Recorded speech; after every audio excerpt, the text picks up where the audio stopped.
Hi, my name is Neta, and today I'm going to share how I learned how to code, how I started my own development business, and how I found my idea for my B2B SaaS company that is currently being sold in Europe. So let's start. So who am I? My name is Neta, and I've been in the high-tech sector for over 10 years now. Before that, I was in digital marketing in agencies. In the high-tech sector, I was mostly working in product managing and marketing positions in startup companies. I worked quite a lot with developers, but I never actually wrote a line of code myself. And 2 years ago, I decided that I want to explore that. So I decided to quit my job and learn how to code. I learned all by myself, took me about 6 months, and I shared my journey online. And I'm going to go back to that later and talk about why I think that's really important. And I found my basically the idea that turned into this SaaS B2B software. I found it through my freelance work, and I'm going to talk about it as well.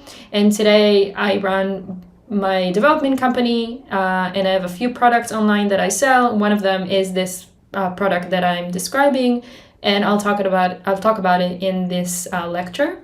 And the goal for me here is to not only talk about how I learned how to code, because there's a lot of different ways to do that, but mostly about how I think it's really important to share your journey online and how there are many ways to find and validate ideas that you might want to turn into products, and how I did that and why that might not be the solution for you, but it might just be.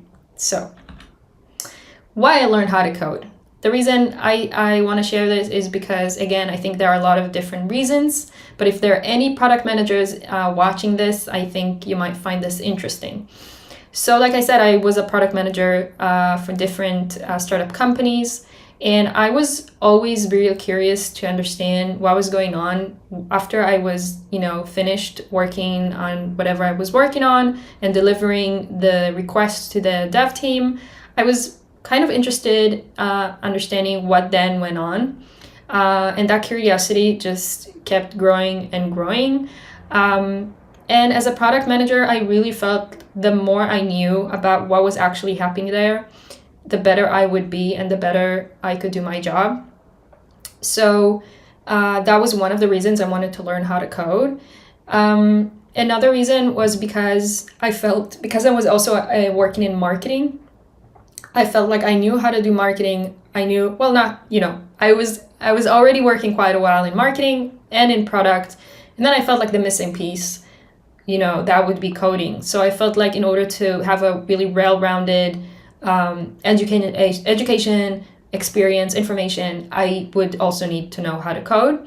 And the ultimate goal was to have my own product, because in, the end of the day, I really, really love to think about ideas and build my own products. And I was always kind of dependent on other people because I needed somebody to actually build a product. And I felt like that could really free me, and I could just do everything myself. So that's how I do it. So how did I learn how to code? Again, many different ways to do it, but I think what's really important, whether you go to a coding camp or you learn it like myself, which, I just did it online, is to find a roadmap. So,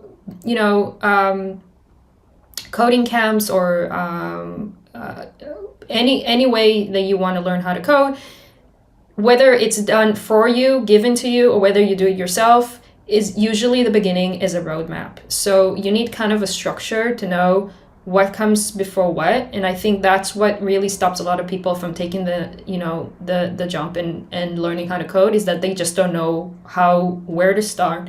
So there are a lot of information, a lot of resources online where you can just find roadmaps and just stick to the roadmap. And that's what I did. So I found one that was working for me. I spent 6 months learning, and doing it myself. Basically like 12 hours a day sitting and doing online tutorials and building my own projects. learning everything I could, front end, back end, everything that I could. And then this is something that you will hear a lot, which I think is extremely valid in programming, is that you cannot just watch tutorials. You have to build. You have to open, VS Code and actually program. And I think that's extremely true to programming. And a lot of times people will just tell you, do the project, do like little projects that everybody to learn how to code, that's what they do online. I personally think it's nice, but it's never going to really teach you, how to be a programmer. You really have to have challenges, like real challenges. And I think that really comes from working on real products and not like online projects. So I'm going to go back to that in a second, but that's also something really important. And then accepting the errors from day one. And that's why I chose this image, which is just a lot of errors. Day one, you have to accept the errors and understand that it's part of the journey. Whether you're a junior developer or a senior, you're always going to have errors, and it's okay. And once you embrace it, you learn how to live with it, and you learn that it's okay. And if you can do it really early on, it's going to save you a lot of time. And lastly, and then you also, well, I already talked about it. You really want to build real applications, which after a few months of coding, you're probably going to be like, great, but where am I going to find the idea, how to do that? Again, I'm going to talk about it later, but there's always ways to do that. And lastly is to share your journey online.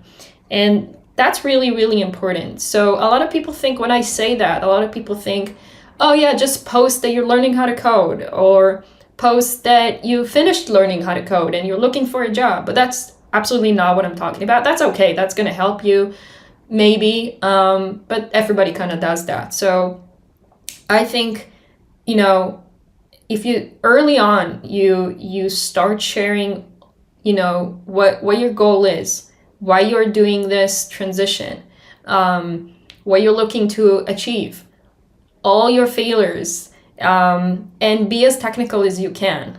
Find, the right places to talk about it, and I'll talk about it in a second. This will help you tremendously. That's how I really, really, truly feel.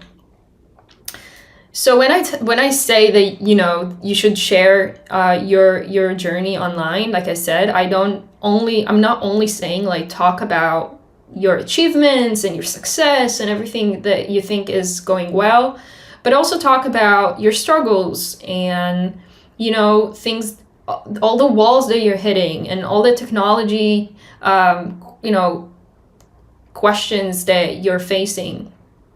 Really early on, I found my community on Twitter, but this can be on LinkedIn, and this can be WhatsApp groups, or whatever is really nice in your language, in your area, whatever works for you. I think it's going to be an enormous boost of confidence.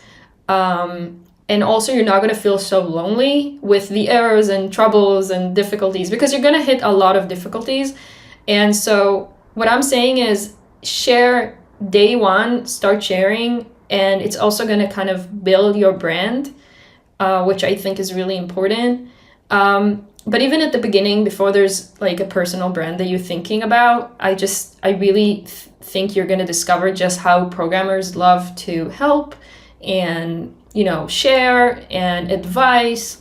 And that really, really helped me. So every time I had an issue, every time I had a question, I would basically go on Twitter, sometimes on LinkedIn, but mostly on Twitter, and in Hebrew, because I found that the community and the Israeli Twitter, the tech community, is extremely supportive. And I would just start sharing. So what you see on the left side is the second day I started to share my journey. I was already on Twitter saying, hi, I used to be a product manager. Now I'm learning how to code. I would love to connect with you. And then as things progressed, I hit real questions and, that I didn't have solutions for. So of course I went on Google and looked for answers, but I asked real questions online, and through that, I got to know incredible people, and I think I also kind of understood that building and thinking about where to take different products can be very collaborative. So it's okay that you don't have all the answers, and that's also something that was quite clear to me, where I saw quite senior programmers also not having all the answers. And that really helped me to understand that it's not only that I'm new, it's that there's not always just right answer. There's different approaches and different ideas, and it's a lot of it's kind of a process, and I think it's very, very, very nice. So like I said, I learned how to code. It took a few months, and then I knew that I don't just want to do projects. I want to build my own products. So if you go online and you kind of look for how can I find ideas, and where can I find ideas for building my own products? So there are different ways to do that. It's not like there's one way to do it, and different ways work for different people. A lot of people kind of, whether they're new to coding or they're not, it doesn't matter. A lot of people kind of find themselves working in a specific industry. It doesn't matter which one. And then from working in that industry, they get ideas, right? They work on different products that they use, and they understand that there can be a solution because someone is unhappy with the product, and then they kind of go from there. And then that is actually quite a lot of the products that you will see. You will notice that these people came from that industry. So another way to do it is research online for unhappy clients. I did that a lot of times, and you're going to be surprised of how much information there's online of unhappy clients and just products waiting for you to build them. There are different ways to do it. You can do Reddit, you can do Twitter, you can do comparative websites that kind of compare products. And I think that's really, really a great way to find a product. And another way, which is the way I did it, was basically I offered freelance work at the beginning. And one of the clients that approached me was looking for a custom-made solution that was quite simple. And I was really interested in the market. So I said to that client, let me research the market before I give you an answer. And after researching, I noticed there's it was a niche market, but I felt like there was an opportunity in that market. And so I went back to that client and I said, hey, instead of me building you a custom-made solution, which is going to be expensive, how about I build a product that you can just pay the license for? So I kind of flipped it. And that's also something maybe less common, but definitely something that is an option for you that a lot of people do. And then lastly, again, this is not the whole list, but this is more of the common ways. Lastly is going to be to talk with business owners. So if there's an industry you're interested in, you don't work in that industry, but you're just interested in it, can be anything, to just interview the clients. So it can be, for example, yoga teachers, and understand how they schedule the appointments, and are they happy, things like that. And after that, you're going to build an MVP, which is just a really nice and lean way to test your product and validate your ideas. So you hear MVP all the time. What it usually means is just a really lean version of the product. You're not going to have a nice, perfectly made product. You're going to have a very kind of lean, semi-working version that you can show. Well, it's not semi-working. It's working, but it's not going to have, a robust features. So, and with that, it's really important to remember that when you're working on the first stages of your product, the emphasis is never going to be about having all of the features and having a product that is perfect and having all the clients completely happy. It's going to be about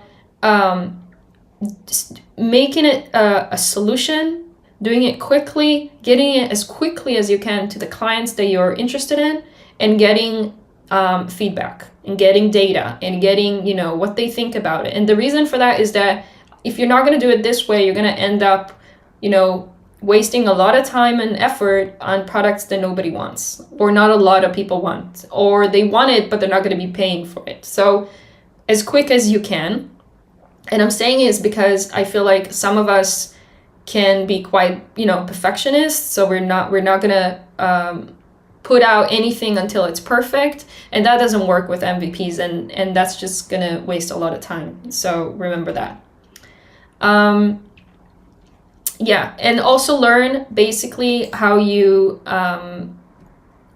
work with and to balance development and product. So, which is a little bit of what I just described. So yes, you always want to have the best product, but development takes time. So how do you combine the two and make both of them work in a timely manner? So now about my software. So like I mentioned, I had this client that approached me and I flipped it, and I wanted to turn that into an opportunity. So the software is a managing software for program managers. And it also has an e-learning solution online. So basically, educational program managers can use it to build their groups and put a lot of information online for their groups that they want. And teachers and students have a place where they can watch videos and take quizzes. And it's a really, really nice solution for both sides. And like I said, the client approached me, and when I flipped it, they basically became my design partner, which I'm sure a lot of you know what that is. But that basically just means that they were very helpful with understanding the needs of clients like them in the market. So there was a market that I noticed for program managers. They had no software that they can use to do both things. So there are a lot of e-learning solutions out there, but a lot of program managers don't just want an online course. They want a way to kind of do the whole operation side of managing educational groups and opening new groups and having a lot of data and statistics on these groups. So they were really helpful in that stage of understanding how to do that.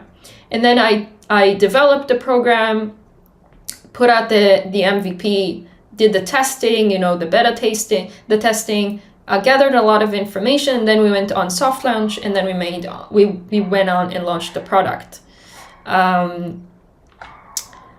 How did I scale? So today we have a few national program managers using this, and we have thousands of customers or end customers, so students using it. And the way that basically I did it was because I had the design partner, I already had kind of my foot at the door. And then it kind of grew word of mouth, which was nice. And after that, I gathered more information. The more information I had more statistics. I could say, this amount of people and this amount of students, completed this amount of quizzes and did this amount of work. So I had more that I could use to show prospective clients that the software is actually a viable solution for them. Obviously, it also helped me to improve the product, and the more I did, the more I was comfortable of reaching out to more program managers in that niche, in that industry, and expand. So it sounds quite simple, but it's a lot of understanding the feedback. So I can say that in the first few months, the software changed quite a lot. I would say at least 50%.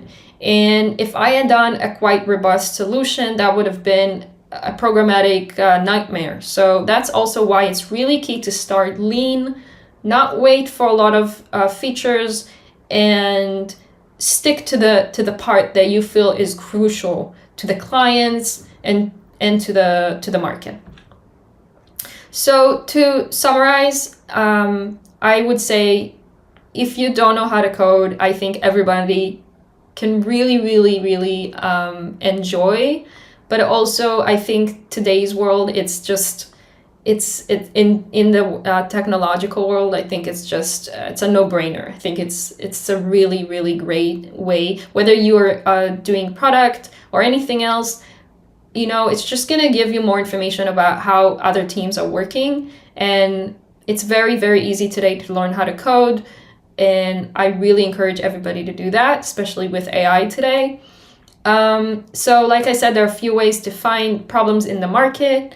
Mine worked with flipping the idea from a freelance customer, but there are a lot of different ways to do that, and the ideas are just online and waiting for you, so totally doable. And again, I want to emphasize to ship fast, which means to not wait for things to be perfect and just go for it and put it out there. And that also means what I said about social media. So share online, not just your successes. Share when things go bad, share when you have questions, and really leverage the online community, because you will be surprised how much people want to, encourage you, and how respect you get when you put yourself out there. So I hope you enjoyed this really short lecture, and thank you so much for listening, and take care.